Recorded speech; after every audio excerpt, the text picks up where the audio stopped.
All right, my little crypto bros, we are finally getting the Coinbase One credit card this fall. It's the newest and latest, greatest credit card that's building off of the hype of all of the crazy high interest rate credit cards, access to saving accounts that we've been seeing, just like with the Apple Card and the SoFi card. So what we're going to do today is do a quick breakdown of what the Coinbase One credit card is going to offer, who it's right for, what the certain perks and maybe downsides are of this credit card. And ultimately, at the end of this video, I'm going to outline who this credit card is for and if you should get it or not based off of your circumstances. Okay, so if you haven't heard, the Coinbase One credit card is being released this fall. We don't have an official release date yet, but we do have a bunch of ads and information coming out from Coinbase, and they are probably going to release the exact release date soon. So ultimately, it's just exclusive to US Coinbase One subscribers. So if you're not a member of Coinbase One, that is where you're not going to be able to get access. So in order to sign up, you need to actually have an active Coinbase One subscription. I believe the cheapest monthly fee is about $5, and that will basically run on the Amex network, the American Express network. So that means it comes with the full suite of Amex style perks, which is pretty extensive. And I'm going to break that down in just a minute here. This card is going to be ultimately issued by the First Electronic Bank, and it's notable for being a true credit card rather than a prepaid or debit offering like Coinbase's earlier Visa debit card. And that one kind of fell flat, especially amongst the crypto community, because the rewards were a little bit lackluster. People just thought it was going to be something that it ultimately wasn't. So first and foremost, the rewards program and the cashback incentives that this card offers is where the card stands out.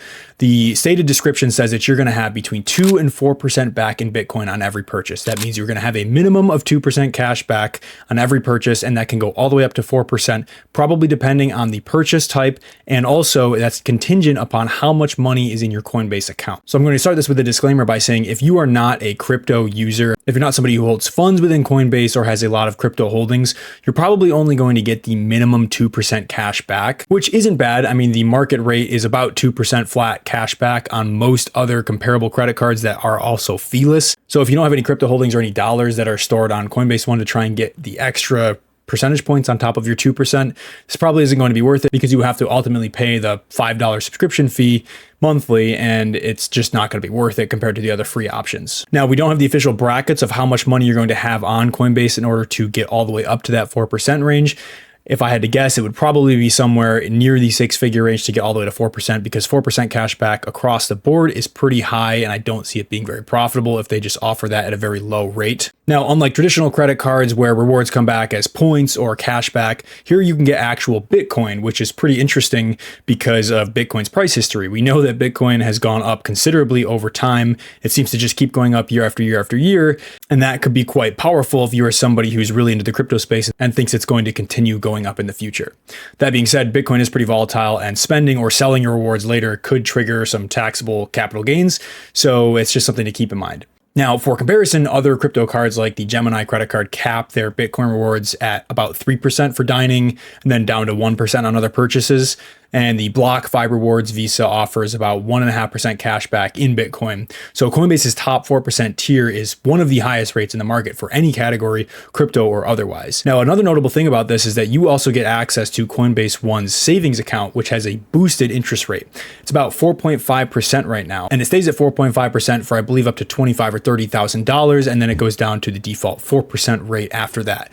Now, why that's significant is because if you have a high yield savings account with something like SoFi or Apple, which have had the highest savings account rates, right now those are at about 3.6, 3.7. In my Apple savings account, I think I have a 3.65. So with the Coinbase One credit card, you're going to be almost 1 whole percentage point higher in your high yield savings account. And that's a pretty noticeable difference. Another thing that these companies that have been putting out these new credit cards have liked to do is make it some snazzy credit card, like a metal titanium card, kind of like the Apple card, and a couple other companies that do the like the Chase Sapphire Reserve or Amex Platinum card. This is going to be the exact same thing. It has a very premium feel to it. It's weighted. It has some clank to it, if you know what I mean. And the design on it is actually pretty cool. I'll put it up on screen. It's the Bitcoin Genesis block, which is a pretty subtle but symbolic nod to Bitcoin's origin story. And if you're somebody that has the Apple card or the X1 card, then you know the appeal of a sleek metal card. Everybody loves to just take it out, slam it on the table when they're paying for something, just so people know that it's a metallic card, even though most of them don't even offer tap to pay, which is kind of ironic because that just makes it worse than like a plastic debit card. But that's something that people care about. I think it's cool when you have some card that has some weight to it and some little shine to it. So now to get into the Amex network, you have a wide range of traditional credit card perks through the Amex platform. So that extends all the way to travel insurance, extended warranty coverage, rental car collision, damage waivers, lost luggage reimbursements, and then access to all of Amex's other offers for dining, shopping, and travel. They have a ton of cashback and rewards points opportunities. So this puts it ultimately in a similar category to the Amex Blue Cash Preferred or the Gold Card in terms of lifestyle perks. And that can be pretty important for people, especially travelers. That's what Amex kind of specializes in, is the travel industry. So just to compound off that, this Coinbase One credit card is going to have no foreign transaction fees, which is a must-have if you are somebody who spends a lot of time abroad. Now, like I said in the beginning, there is the one catch that you have to be a subscriber to Coinbase One. Their lowest tier is the Coinbase Basic tier member, which is $5 a month or $50 a year. And this is hands down more affordable than the original $29.99 per month plan for Coinbase One. That was just outrageous. So with that $5 per month subscription, that will actually get you access to this card. Includes zero trading fees up to $500 per month in trading fees, not $500 in amount traded, but it'll save you $500 on trading fees. So that's actually quite a considerable amount of trading for the average person. You'll get the 4.5% APY on your first 10,000 in USD, and you'll get boosted staking rewards. So again, if you're a crypto holder, this is where you're gonna shine. If you're not a crypto holder, you're gonna get the baseline 2% rate. You're gonna have to pay the fee on top of that. Yes, you'll get access to the higher elevated APY, and that's kind of where your benefits stop if you're not a crypto holder. Obviously, aside from the default Amex rewards I just described, the main thing that people are interested in is the higher APY. As a crypto holder myself, I found it really cool to be able to get early access to something like this. Sign up for the wait list like day one that we got the emails. So I'm hoping to be one of the first people that gets it, and I can make another review video once it comes. So let me know what you guys think. Are you guys planning on getting this credit card? Are you guys a crypto holder who are planning to just use it for higher APY in your savings account? Or do you think it's nice that it crosses the benefits between the Amex platform and the added benefit back of the